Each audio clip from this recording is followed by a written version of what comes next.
My wife said she needed some time alone at our beach house. I didn't question it until I noticed her car heading toward downtown instead of the coast. What I uncovered that day destroyed 24 years of marriage and led to the hardest confrontation of my life. She believed I'd never catch on. She was wrong. My name is Owen Thornfield.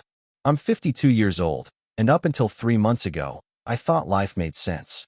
Married to my college sweetheart for 24 years, 2 grown kids who'd managed to stay out of trouble, and a consulting business that kept our bills paid. I helped small companies get organized. Pretty ironic, considering I couldn't see my own home falling apart. The first sign came on a Tuesday morning in March. Joanna was rushing around the kitchen when she said she had to drive to Sacramento to help her sister with some family crisis. Nothing strange about that. Linda was always in some kind of drama. But when I offered to go with her, Joanna's reaction threw me off. No, Owen, stay here and focus on work. This is women's business. Women's business. In 24 years, she'd never said that before. The way it came out, like a rehearsed line, made my stomach tighten. She gave me a quick peck on the cheek that felt more like a formality than affection and walked out. That's when I noticed she was wearing heels to help her sister move boxes. Sure. From the kitchen window, I watched her back out in her silver Lexus. And instead of turning left toward the Sacramento freeway, she turned right, heading downtown Portland. I just stood there, my coffee going cold, as puzzle pieces started sliding into place. The unused gym membership. The phone she suddenly guarded like classified files. Doing her own laundry, claiming my shirts were too rough for her delicates. That evening, she came home looking flawless. Hair perfectly styled, not a wrinkle in sight. When I asked how Linda was, she smiled. Oh, you know Linda. Always overreacting about everything. Here's the thing about being married for more than 2 decades. You can tell when someone's feeding you lies. My gut was screaming that night, but I didn't confront her. Maybe I should have. Instead, I did what any rational man does when his world starts cracking. I started paying closer attention. Over the next few weeks, I noticed things I'd ignored. Long bathroom breaks with her phone, slamming her laptop shut when I walked in, suddenly taking yoga classes that didn't allow guests. The breaking point came when our daughter, Olivia, called. She sounded confused. Her mom had canceled their lunch plans again. Dad, is Mom okay? She's been acting strange lately. Distant. Olivia is 28, sharp, a detective with Portland PD. If she was noticing changes, I wasn't imagining things. That night, I made a decision that changed everything. I needed to know the truth about my wife. The next morning, I called Olivia at her precinct. She has a talent for reading people. If anyone could help me make sense of this, it was her. Dad, you sound tense, she said. Everything all right? I need to ask you something about your mother, and I need you to be completely honest. There was a pause. Then her tone shifted to her professional mode. What's going on, Dad? I told her about the Sacramento trip that went downtown, the perfume, the personality changes. I could practically hear her analyzing every detail. How long has this been happening? She asked. About 6 weeks, maybe longer, I said. I might have missed earlier signs. Olivia hesitated. There's something I didn't tell you yesterday. When Mom canceled lunch, she said she was helping a friend with relationship problems. But when I asked which friend, she got vague, said it was someone from yoga class. Your mother doesn't take yoga, I said. I know. That's what's strange. She swore she's been going for months, but I've never seen a yoga mat or workout clothes in the house. My stomach dropped. The lies were stacking up. Olivia, I said quietly, I need another favor. Can you run a background check on someone, unofficially? Depends who and why, she said. Dad, are you thinking what I think you're thinking? I took a breath. I think your mother might be having an affair. The silence stretched so long I thought the line had gone dead. Finally, Olivia said, I was hoping I was wrong, but I've noticed things too. The way she acts when her phone buzzes. Always busy when we try to make plans. And last week, when I stopped by, there were 2 wine glasses in the sink, middle of the afternoon on a Tuesday. She said a friend came over. What friend? I asked. Exactly, Olivia said. Mom's closest friends are Aunt Linda and Mrs. Patterson from church. Neither of them drinks wine during the day. That evening, I sat in my office, pretending to work, but I couldn't focus. Around 8 p.m., Joanna peeked in. I'm meeting some girlfriends for dinner tomorrow. Don't wait up, we might catch a late movie. She was wearing a new blouse I'd never seen before. Silk, elegant, expensive looking, the kind she used to wear only for special nights with me. Which girlfriends? I asked, keeping my tone casual. Oh, you know, the usual group. Sarah, Michelle, a few others. But Sarah had moved to Denver months ago, and Michelle was knee-deep in a nasty divorce, avoiding all social gatherings. Another smooth lie, delivered with the same practiced calm as the rest. When Joanna went upstairs, I made two decisions. First, I'd start documenting everything: times, dates, inconsistencies. Second, I'd find out who this mystery man was. After 24 years of marriage, I wasn't going to let it fall apart without a fight, and I sure as hell wasn't going to let some smooth-talking stranger wreck my family without consequences. Over the next week, Olivia and I worked together like partners on a case. She showed me how to run surveillance without breaking the law, and I used my business contacts to dig deeper into whoever was tearing my marriage apart. Dad, we have to be careful, Olivia warned during one of our coffee meetings downtown. If this ever ends up in court, we can't use evidence gathered illegally. What do you suggest? I asked. Follow the money. Start with credit card statements, weird purchases, patterns. When she goes out, compare what she says with where she actually ends up. I pulled out a manila folder I'd been building for 3 days. Already on it. Look. Olivia studied the statements I printed and frowned. Dad, these restaurant charges aren't random. Look here, Romano's Italian Bistro. 3 times this month. Always Tuesday evenings. Always 2 entrees. And this hotel, Riverside Inn, listed for drinks only, but pricey once. Twice in 2 weeks. Exactly, I said. She's not even trying to hide it. She either thinks you're not paying attention, Olivia said, or she wants to get caught. Just then, my phone buzzed with a message from Joanna. Working late tonight. Client dinner ran long. Don't wait up. I showed it to Olivia. She frowned. Didn't you tell me Mom quit her boutique job 6 months ago? Said she wanted to focus on volunteer work? She leaned back, her detective instincts kicking in. We need to find out who this guy is. Based on the spending patterns and those locations, he's not random. He's someone established, someone with money. How do we find him? I asked. Leave that to me, she said. I've got resources you don't. That night, Joanna came home around 11:30, smelling like expensive cologne and wine. She gave me a distracted kiss on the forehead and went straight for the shower. While she was upstairs, I checked her purse. Inside her wallet, behind her credit cards, was a business card, Shepherd Financial Consulting. The name Preston Shepherd gleamed in gold letters. I snapped a photo and texted it to Olivia. 30 minutes later, she called back. Dad, we've got him. Preston Shepherd, 51. Owns a financial consulting firm downtown. Married to Scarlett Shepherd. 18 years, 2 kids. And guess what? His office is 3 blocks from Romano's Italian Bistro. My hands shook as I held the phone. What else? I ran a quick background check, Olivia said. Clean record. But here's the kicker. His wife filed a domestic disturbance complaint 2 months ago, then withdrew it the next day. Could mean nothing or problems at home. Olivia, I said, my voice low, I need you to do something that might cross some lines. What kind of lines? I want to contact his wife. If she's going through the same thing, she deserves to know.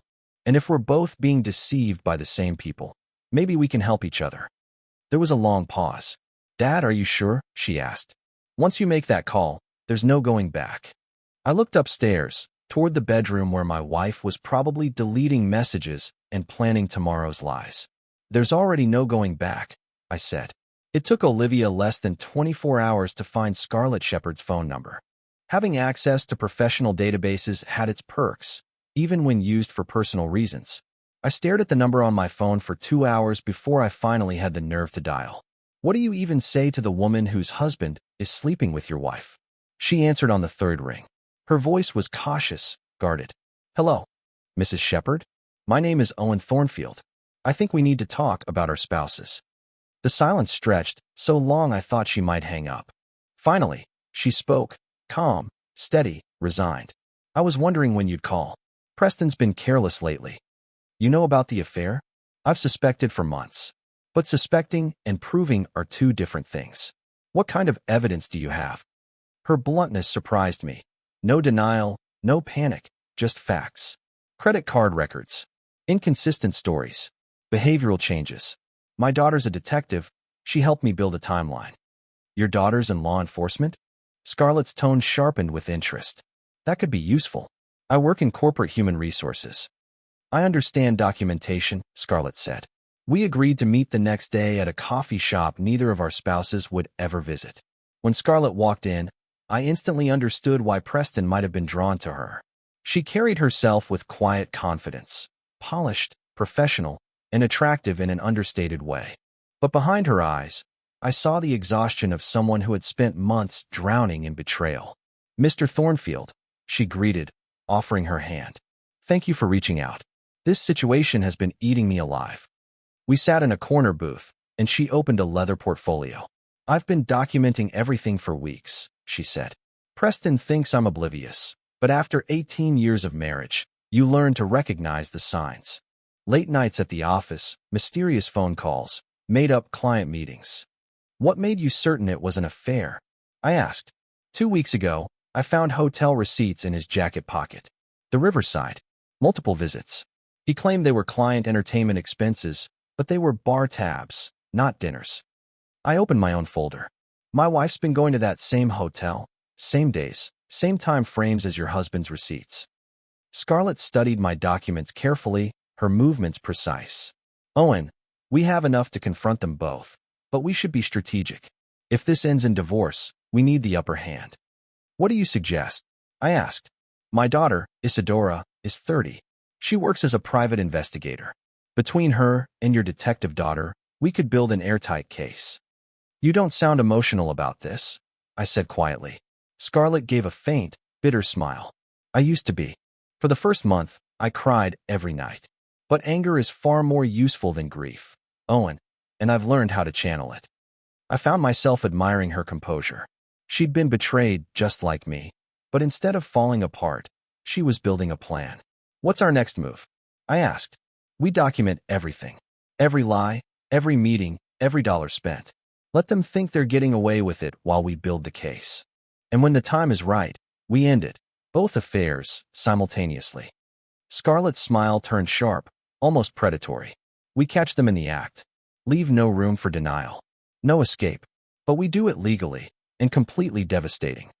For the first time since this nightmare began, I felt like I wasn't alone. I had an ally.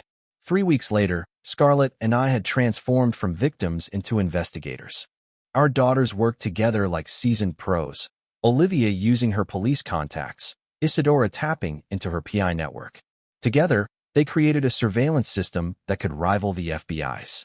Dad, we've mapped it all out, Olivia reported during our Tuesday morning briefing in my office. Every Tuesday and Friday, same routine. Preston picks up Mom at the Riverside parking lot at 7:30.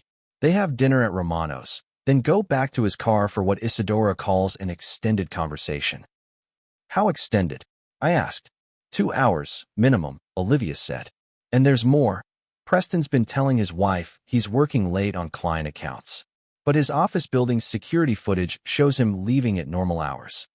Scarlett nodded grimly. He told me last Friday he'd be reviewing financial portfolios until midnight. His assistant schedules those reviews weeks ahead. I checked. Just then, my phone buzzed. A message from Joanna. Yoga class tonight, then dinner with Sarah. Home late. I showed it to them. Olivia rolled her eyes. Sarah moved to Denver 6 months ago. Mom's not even trying anymore. That's good for us, Isadora said. Sloppy lies make the best evidence. Scarlett pulled a calendar from her bag. I think it's time for phase 2. This Friday, they'll think they're meeting for their usual romantic evening. Instead, they're going to get the surprise of their lives. What's the plan? I asked. Preston usually takes me out Saturday nights to make up for his long work hours, Scarlett said. This time, I'll suggest Romano's. I'll tell him I've heard great things about the place. I caught on instantly. You want to catch them at their usual spot. Exactly, she said. But not just catch them, document it. Isadora will be there with professional recording equipment. We'll have video evidence of them together in their favorite restaurant. Olivia hesitated. That's public humiliation. Are you sure you want to go that far? They humiliated us first, I said. For months, they've been laughing behind our backs, thinking we're blind. It's time to return the favor. Scarlett's expression hardened, her eyes glinting with cold fury. Preston has always underestimated me. He thinks because I work in HR, I'm soft, emotional. easy to manipulate. He's about to learn the hard way, Scarlett said. What about after dinner? I asked. That's where your beach house comes in, she explained. Owen, Joanna has mentioned wanting a weekend there. Maybe now's the time you suggest a romantic getaway. My blood ran cold. You want me to send her there with him? No. I want to be there first, with me, our daughters, and the recording equipment. Let them walk into the perfect romantic setting only to realize they're not alone. The plan was bold, risky, and absolutely flawless. For too long, I had been reacting to their moves. Now, it was time to take control. When do we do this? I asked. This weekend. Preston mentioned wanting a quiet getaway next Friday. I'll suggest he take a personal day. Meanwhile, you tell Joanna you'll be out of town. What if they don't go to the beach house? Scarlett smiled coldly. Trust me, they will. I know exactly how to plant the idea in Preston's head without him realizing it came from me. For the first time in months, I felt back in control of my own life. Friday morning, I loaded the car with overnight bags and drove toward the coast. Officially, I was visiting my brother in Seattle for the weekend. In truth, I was about to stage the most important confrontation of my life. The beach house sat on a bluff overlooking the Pacific, surrounded by pines and reached by a winding dirt road. Joanna and I had bought it 15 years ago as our private retreat. Now it would be the stage for the final act of our marriages. Scarlett arrived an hour later, followed by Olivia and Isadora in separate vehicles. We approached this like a military operation, multiple cars, communication devices, and evidence meticulously documented. Dad, are you sure about this? Olivia asked as we unloaded cameras. Once we do this, there's no turning back. There's already no going back, I replied. Your mother chose this path months ago. Isadora had set up cameras in the main living area, positioned to capture the entire room without being obvious. Audio equipment was hidden in a decorative bowl on the coffee table. They'll never notice unless they're looking for it, she assured us. Scarlett studied the layout like a general preparing for battle. Owen, where will they spend most of their time? The deck overlooking the ocean. Always Joanna's favorite spot. Perfect. We'll take the guest bedroom. Clear view of the deck, and they won't see us. My phone buzzed with a text from Joanna. Decided to drive to the coast for some alone time. Don't worry about me. They're coming, I said. Probably won't be here for another 2 hours. We spent that time preparing, testing equipment, and reviewing the plan. We weren't rushing to confront them. We needed them relaxed, speaking freely, so we could capture evidence in their own words. At 4:30 p.m., we heard car doors. Through the window, I saw Joanna walking toward the house she thought was empty, carrying an overnight bag and wearing the dress she once reserved for our anniversary dinners. Preston followed, looking around appreciatively at the property he assumed was secretly theirs to enjoy. God, Joanna, this place is incredible, I heard him say as they climbed the front steps. I can't believe your husband never uses it, Joanna replied. Owen's too busy with his clients to appreciate it. He wouldn't understand what this place means to people like us. People like us, the words hit me like a punch. They moved onto the deck, wine glasses in hand, completely confident no one was watching. Scarlett squeezed my shoulder and whispered, "Now we find out who they really are when they think no one is listening." I followed Scarlett out of the guest bedroom, heart hammering. Through the living room window, we watched Joanna and Preston on the deck, lost in their romantic fantasy. Scarlett reached the sliding glass door first, paused with her hand on the handle, and looked back at me. "Owen, are you ready?" I nodded, every muscle coiled tight like a spring. She opened the door and stepped onto the deck. "Hello, Preston." The impact was immediate and crushing. Preston's wine glass slipped from his hand, shattering on the wooden deck. Joanna spun around so quickly she nearly toppled her chair, her face drained of color. "Preston," Scarlett stammered. "What? How did you find out?" "It wasn't hard," I said, stepping beside her. "You've been remarkably careless with covering your tracks." I turned to Joanna. "Hello, Joanna." Her mouth opened and closed like a fish, no words coming out, only a strangled gasp of sheer panic. "Owen," she finally whispered, "you said you were in Seattle." "I lied," I said, "just as you've been lying for months." Preston tried to collect himself, sweat beading on his forehead. "Look, this isn't what it looks like." Scarlett's voice cut through like glass.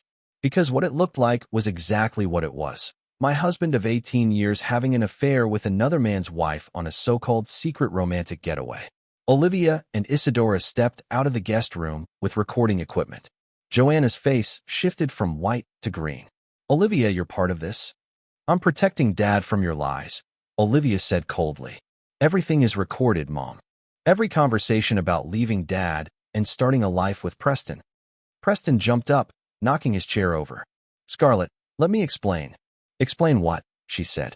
How you brought my son here during one of your affairs. How you lied about client meetings while whisking another woman around. Wait, I said. He brought Lucas here? Scarlett nodded grimly. 2 months ago, Preston claimed it was a father-son bonding trip, but I suspect he was actually meeting Joanna and wanted to show off the house. The betrayal hit harder than I could have imagined. Not only had they violated my marriage, but they had dragged an innocent 10-year-old into their deception. Joanna finally spoke. Owen, please, let's discuss this privately. No, I said firmly. No more private talks. No more lies. We settle this here, now, in front of everyone. The recordings are admissible in court, Isadora added professionally. You discussed abandoning your spouses and planning a future together. Clear evidence of intent.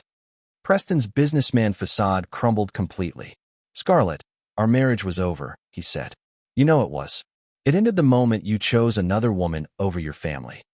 But you, Scarlett said sharply, were too cowardly to end it honestly. You sneaked around like a teenager. I turned to Joanna. 24 years of marriage. And this is how you repay everything we built together? Tears filled her eyes, but I felt none. Owen, you don't understand. Preston makes me feel alive again. Preston makes you an adulteress, I corrected. Because that's exactly what you are. Silence fell over the deck, broken only by the waves crashing below.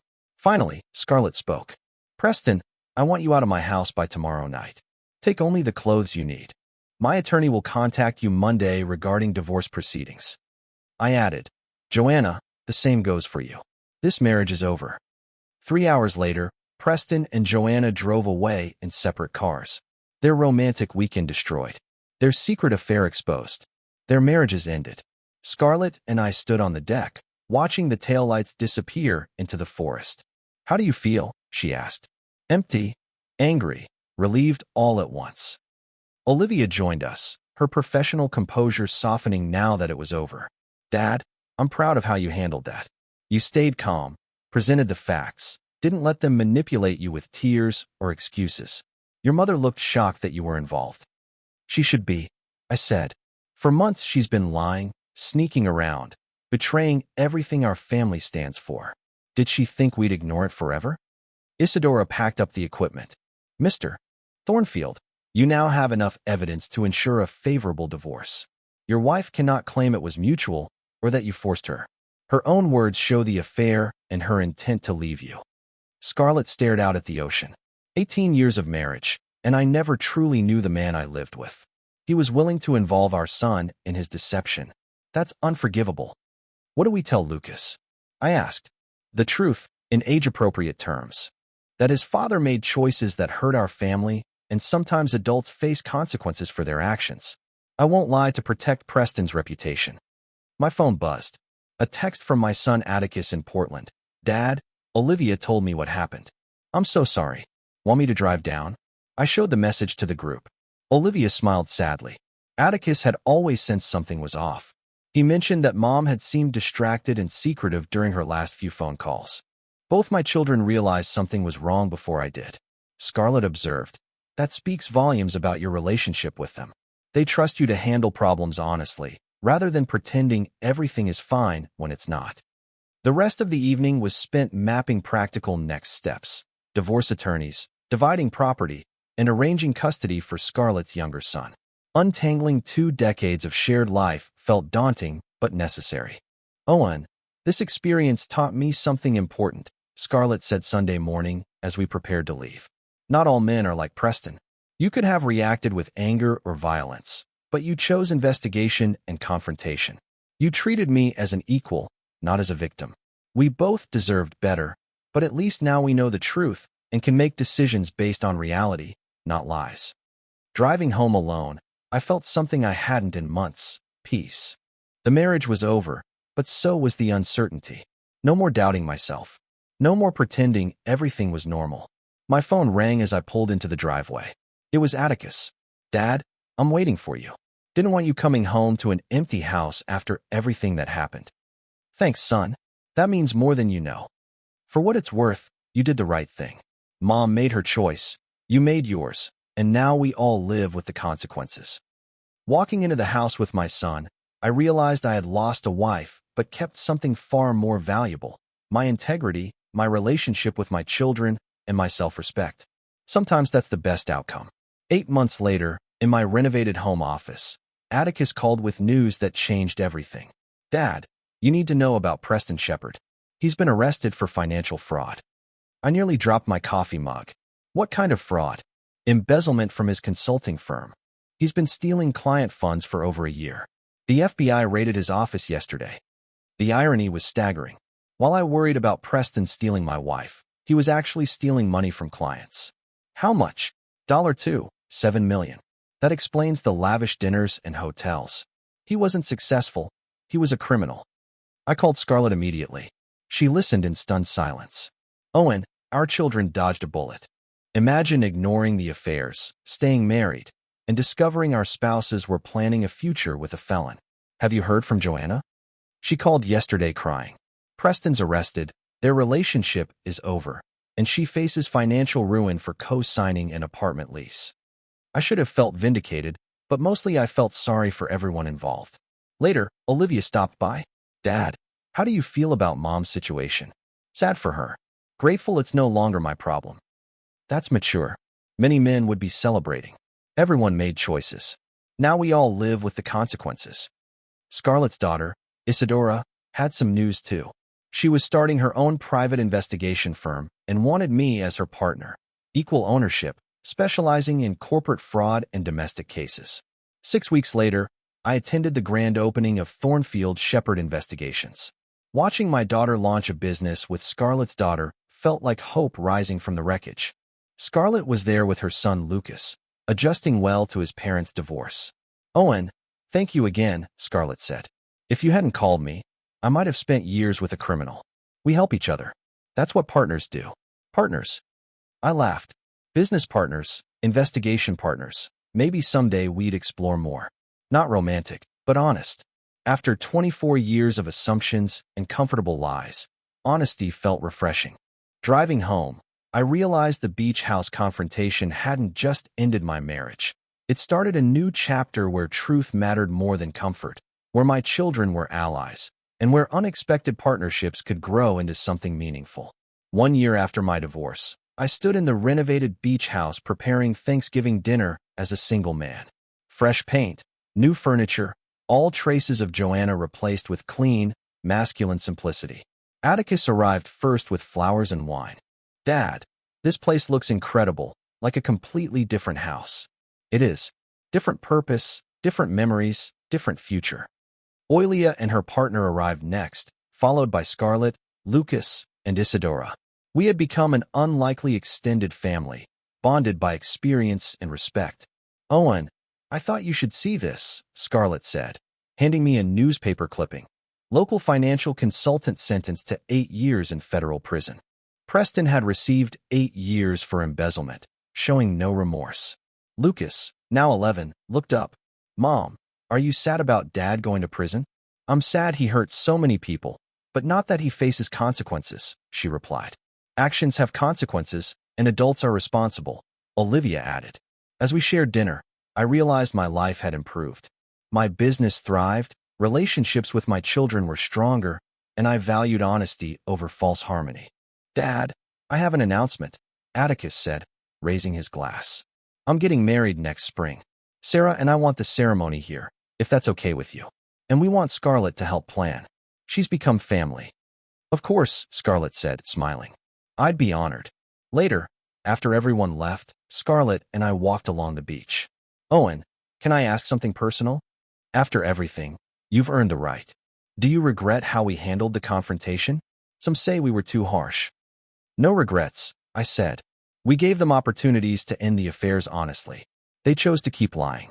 We simply made them face the consequences." Preston and Joanna weren't victims. They made deliberate choices. Now we're making better ones. Scarlett stopped, looking at me. This friendship means everything. You've shown me not all men are selfish. Trust can be rebuilt, even after betrayal. We stood watching the waves under the moonlight. Two people who'd lost marriages but gained something more valuable: self-respect, honest relationships, and the knowledge that we could survive anything. The beach house had marked the end of my marriage. Now it was the foundation for whatever came next.